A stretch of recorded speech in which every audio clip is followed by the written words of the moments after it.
Se tu é dev, tu com certeza já ouviu a pergunta. Tá, mas me diz uma coisa, como é que tu virou desenvolvedor? E sabe o que é o mais engraçado? Não é uma coisa que, por exemplo, tu vai no médico e tu sai perguntando pro médico, olha só, como é que tu virou médico?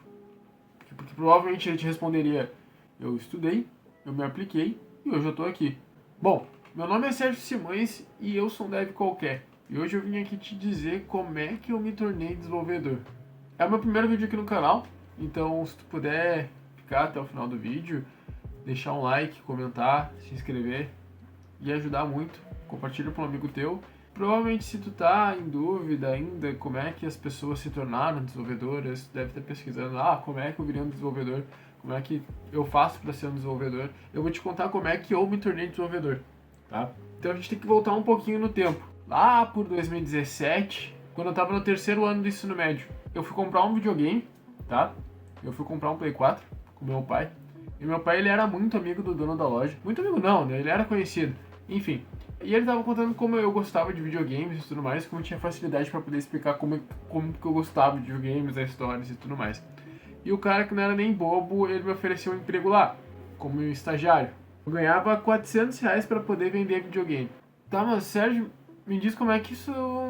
O que isso tem a ver com a tua história? Isso é muito importante porque foi a base de tudo. Foi quando eu realmente comecei. 2 meses vendendo videogame, o dono da loja decidiu me colocar na assistência técnica, na parte de montagem, manutenção e conserto de videogames. Foi um momento bem desesperador, porque eu com 17 anos eu era de um colégio normal, não era de um colégio técnico.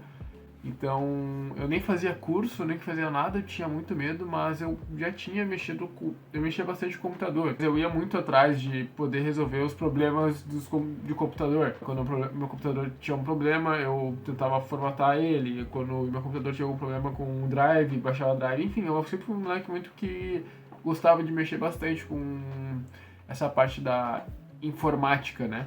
Então, eu comecei a aprender nessa parte de montagem, manutenção de computador, videogame. Fui me habituando lá. Foi lá como eu comecei, ganhando R$ 400. E como eu não estava conseguindo separar essa parte do estudar e trabalhar, eu decidi largar do serviço porque eu precisava passar de ano, né? O que eu fiz? Eu juntei uma grana do que eu tinha do estágio e eu tinha comprado um PCzinho na época, né? Um computadorzinho para poder começar a jogar melhor os jogos da atualidade da época, né? E poder estudar. No final do ano de 2017, quando eu me formei no ensino médio, veio aquela pergunta, né? Mas o que eu vou fazer? O que eu vou estudar? Para qual vestibular eu vou estudar? O que eu vou ser da minha vida? Porque tu sai do ensino médio, infelizmente, tu tem aquela pressão de o que tu vai fazer, tu tem que saber o que tu vai fazer, porque vai ser o resto da tua vida que tu vai fazer isso. Óbvio, né? Não é assim, mas tem-se essa pressão lá no fundo, né?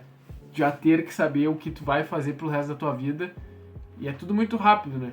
Mas, enfim, as pessoas vão aprendendo com o tempo que não é assim que se molda pro futuro, né? Então, meu pai foi muito a base disso, né? Ele conversou comigo e falou: olha, filho, se tu sabe já o por fora do computador, por que tu não estuda por dentro do computador? Aprende a fazer programa, aprende a fazer software. Então foi aí que eu decidi fazer a faculdade de ciência da computação. E foi aí que eu tive meu primeiro contato com programação, né? Então, em 2018, eu fiz o vestibular para a faculdade de ciência da computação e eu passei. E eu vou te admitir, não foi o amor à primeira vista, tá? Eu fiz programação 1 e 2 e não foi amor à primeira vista. Não fui aquele cara que, nossa senhora, eu amo programar 24 horas do meu dia, eu saio de casa e meu passatempo é codar. Não, não é. Nunca foi. A primeira linguagem de programação a qual eu trabalhei foi C++ e C Sharp na faculdade. Professor Luan, eu lembro dele até hoje. Foi muito importante para mim para aprender a lógica, mas não tive uma boa experiência, tanto que a parte a qual eu mais gostei da faculdade foi quando a gente começou a aprender a mexer com arduinos e placas de ensaio, aprender a parte de pizza, aprender a parte de redes, aprender a parte da origem dos computadores, mas a parte da programação nunca foi um foco para mim. Eu nunca fui fã de programação né? Pelo menos principalmente no começo, né? Eu queria saber, mas eu tinha um medo muito forte, vamos dizer assim. Eu tinha medo de começar a me dedicar para aquilo, porque eu começava e eu ficava, bah, mas eu não entendo e isso não é para mim. Não tinha tanto curso na internet ainda, por incrível que pareça, 2017 tinha bastante documentação, 2018 tinha bastante documentação, mas não tinha o excesso de curso gratuito que tem na internet hoje, sabe? Porque estourou muito mais com a bolha dev em 2020, né? Mas a gente vai chegar lá, né? Eu fiquei 2 longos anos na faculdade, eu odiava programação, e foi aí que chegou a famosa pandemia em 2020. Que foi quando a gente ficou em casa, eu tive que trancar a faculdade. Foi aí que teve o boom da bolha dev, né? Todo mundo precisava, todas as empresas precisavam de desenvolvedores e todas as empresas precisavam trabalhar de casa. E todo lugar estava contratando desenvolvedor a rodo, a rodo, a rodo, a rodo, a rodo. E foi quando foi um maior boom, assim, foi quando começou a ter os famosos cursos de vire desenvolvedor em 6 meses e comece a ganhar um salário de 10 mil reais. Sabe, aqueles absurdos, assim, sabe? Que ainda tem até hoje, né, se tu parar pra perceber, mas com muito menos frequência do que tem agora, do que tinha naquela época, né? Então, em 2020 teve o boom da bolha dev, então, o que eu fui fazer? Eu esperei a pandemia passar e eu fui trabalhar com montagem e manutenção de computadores e redes. Sim, eu fui fazer montagem e manutenção de computadores. Porque eu tinha ainda muito aquela parte do... Aí falei, eu tenho medo de começar na programação, eu continuei estudando programação, eu tive cadeira de web, que foi onde eu mais gostei, que sim, eu comecei a programar o HTML, CSS, JavaScript, e foi na qual a qual eu mais me apeguei, porque foi a que eu mais consegui progredir em termos de linguagem, né? Ah, mas HTML não é linguagem de programação, é linguagem de marcação. Ah, tudo bem, mas a parte web foi a que eu mais me identifiquei, porque foi a que eu mais consegui ver progresso da minha parte, né? E geralmente é o que as pessoas falam, né? Se tu tá com muita dificuldade e tu quer ir pra parte do back-end, começa por Python. Se tu quer web, começa por HTML e CSS e depois foca no JavaScript. Então, na época, foi na parte que eu mais gostei, né? Mas enfim, eu não me sentia pronto para poder começar na parte de programação. Então eu voltei, comecei a fazer montagem e manutenção de computadores e a parte de infraestrutura, né? Eu fazia bastante a parte de manutenção de hardware, né? E montar, desmontar, limpar, formatar, a parte assim mais mão na massa, né? Do que tu fazer montar um servidor, fazer escopo do servidor, fazer um DHCP, configurar todo um AD, né? Eu fiz isso depois de um tempo, mas a parte mais principal assim foi essa parte da montagem e manutenção de computador, né? Como eu já estava odiando a parte da infraestrutura, dessa parte de montagem e manutenção de computador, eu também não estava muito bem na empresa a qual eu estava, e eu decidi sair da empresa que eu estava e ir atrás de fazer alguma coisa referente a analista, né? A parte de sistemas mesmo.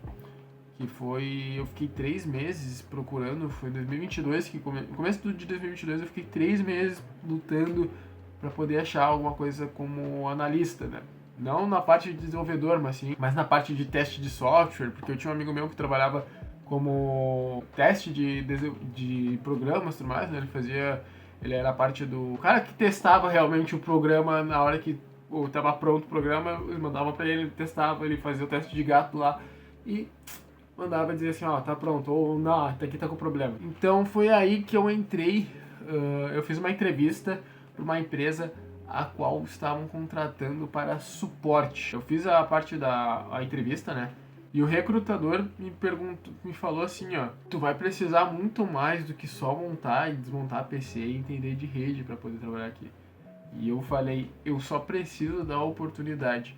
Então foi aí que eu entrei para uma empresa a qual faz suporte, consultoria e desenvolvimento para o ERP Proteus, da TOTS. No começo foi insuportável de difícil, porque eu não sabia que nem NF era sigla para nota fiscal. Então eu tive que aprender toda a parte do sistema, na parte da gestão de empresa, né? Do Proteus, da TOTS. Para quem não sabe, o Proteus ele é um RP, o gestor de empresas, né? Então ele atende desde a padaria do seu Zé até uma Big Tech, entendeu? Ele tá aí há mais de 30 anos no mercado e a TOTS ela é a maior empresa de tecnologia do Brasil. Então eles fazem essa parte, existem várias empresas, né, que fazem essa parte de consultoria, de desenvolvimento, de suporte, porque a TOTS ela expandiu tanto, mas tanto que nem é só ela não consegue dar conta de todo o suporte pro sistema, né? Então existem outras empresas que fazem essa parte de suporte, de consultoria, de desenvolvimento pro ERP da empresa da TOTS, né? Então no começo foi bem difícil, né? E lá nessa empresa tinha a parte de consultoria, né? Que é quando tu é especializado no setor, no módulo do Proteus, seja estoque, seja financeiro, seja faturamento, seja compras. E também tinha o grupo de desenvolvimento, que é quando o cliente tinha um processo mais delicado, assim, um processo mais específico que, por exemplo, o sistema ele não atende. Então era aí que entrava o desenvolvedor. Ele fazia a parte personalizada, eles pegavam os pontos de entrada que tinha do sistema para poder personalizar o sistema e adequar ele pro processo do cliente, entendeu? E foi aí que eu coloquei como meta. Foi aí que veio a chama de novo em mim, sabe? Entrou em mim aquele negócio, eu preciso ser desenvolvedor. Eu quero ser desenvolvedor. Eu olhava aquilo ali e eu falava, nossa, que bagulho legal, cara. Eu olhava os caras programando, eu olhava todo mundo desenvolvendo e eu ficava vendo o resultado, sabe? A parte do ver o resultado era muito mais gratificante ali na empresa do que foi na faculdade, do que foi vendo em curso, enfim, né? Vendo mais na mão na massa ali na correria, foi muito mais gratificante. Então foi quando eu cheguei pro meu chefe e eu falei, olha, eu quero virar desenvolvedor. E ele olhou pra mim e falou assim, vai ser um desenvolvedor um dia se tu for dedicado. Se tu te dedicar para ser um suporte, tu vai ser desenvolvedor, porque não adianta tu ser desenvolvedor, porque o Proteus ele tem uma linguagem de programação específica, ele tem uma linguagem de programação própria, que é o ADVPL, o Advanced Proteus Language, né? E essa linguagem de programação ela é baseada no framework do Clipper, que já é uma linguagem de programação que já está datada. É uma linguagem de programação que veio para o Harbor, e o Harbor só veio porque as pessoas que programavam em Clipper decidiram, a fanbase que programava em Clipper decidiu manter o Clipper vivo através do Harbor, né? Mas o ADVPL surgiu através da linguagem de programação do Clipper, né? Assim como o SAP, que tem o RP deles, também é uma linguagem de programação própria que veio, acho que se não me engano, do COBOL. Enfim, eu vou fazer um vídeo sobre isso e vou explicar para vocês. Então eu precisava aprender sobre o sistema. Então eu fiquei um ano, o ano de 2022 inteiro aprendendo a parte do processo, né? Desde como é que o cara faturava um Proteus, como é que ele fazia a compra, como é que ele fazia um fechamento de estoque, enfim, toda a parte da gestão da empresa eu tive que aprender nesse um ano como suporte. E foi difícil, porque eu sou uma pessoa que eu sou extremamente tímida e eu tive que lidar com a parte de ligar para o cliente, conversar com o cliente, porque quando eu fazia montagem e manutenção de computador, chegava em mim e falava, ó, tu tem que montar um PC X, Y e Z nessa configuração aqui, e tu monta. E eu não tinha que lidar com o cliente. Eu ia lá, montava, fazia minha manutenção, e quem lidava com o cliente era quem vendia, quem já estava na parte lá na frente, né, do atendimento. Então eu tive que ligar para o cliente, conversar, entender o processo do cliente, ver onde é que está o processo, ver onde é que está o ponto específico que está dando erro, ler código para poder tentar entender o que estava acontecendo ali pelo código e se dava problema eu tinha que mandar para o desenvolvimento. Então foi um ano bem longo, assim, bem longo e bem gratificante, porque em 2023 eu entrei para a equipe de desenvolvimento, que é a qual eu estou hoje, né? Hoje eu trabalho com o desenvolvimento do Proteus. Eu sou desenvolvedor ADVPL Que não me tira o fato de eu ser desenvolvedor, mas eu sou um desenvolvedor de uma linguagem específica. E sim, é muito gratificante ver que eu consegui me tornar um desenvolvedor.